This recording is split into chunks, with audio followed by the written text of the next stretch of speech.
Speaking about feminist translation means first and foremost taking a stand. It means recognizing the language is never neutral, that every word we choose or translate is a political act.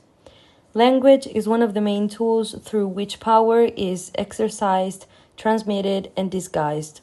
It is in words that hierarchies, oppressions, and exclusions are hidden.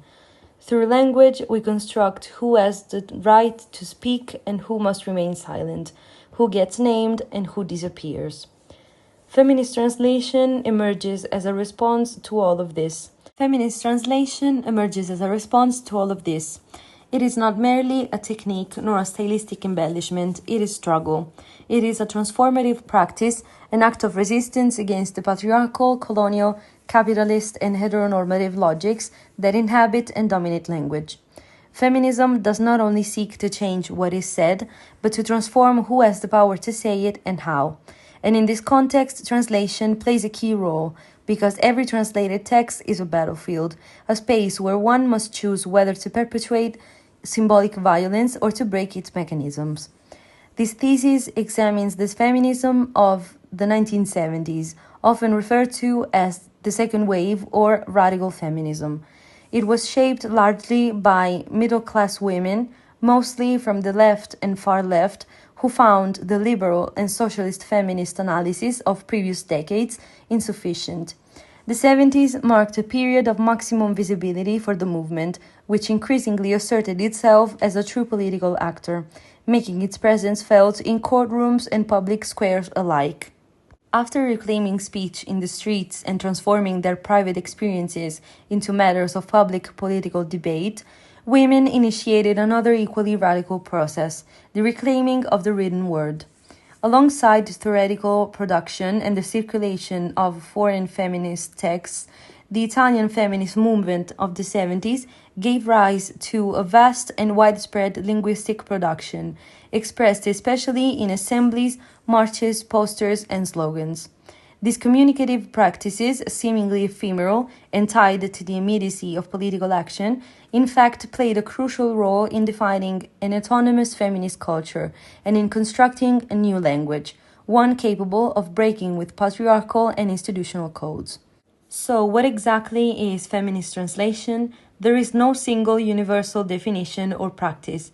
As a starting point, it can be conceived as the application of feminist practice to translation studies. Scholar Louis von Flotow identified 4 such techniques: hijacking, footnoting, supplementing, and prefacing. The first one, hijacking, is considered a rather controversial practice and refers to radical intervention by the translator, who deliberately changes the text. The second one, footnoting, involves the inclusion of footnotes that explain and comment on certain linguistic or cultural choices. It allows the translator to engage with the reader without directly altering the text. The third one, supplementing, involves adding elements to the translated text to compensate for linguistic, cultural, or ideological losses. From a feminist perspective, it means reinforcing or highlighting gender-related aspects that were implicit in the original, adding an adjective, a phrase, or a metaphor to fill semantic or cultural gaps that arise when moving between languages, particularly when the target language lacks equivalent tools to express certain nuances. The last one is prefacing. This consists of writing a preface to the translation in which the translator states her intentions, methodological choices, or ideological positioning. Ultimately, the feminist translator takes on the task of preserving and enhancing the political and cultural meanings of original feminist texts by breaking down linguistic barriers and making them accessible in other languages without diluting their disruptive force. What emerges from this research is the transformative power of language, especially when language is wrested from the logic of domination and collectively reclaimed. Translation can become a tool of alliance, of openness, of resistance. Feminist linguistic practices teach us that it is not enough to speak of justice and equality. We must also find the right words to say it, to write it, to translate it, and those words often need to be invented.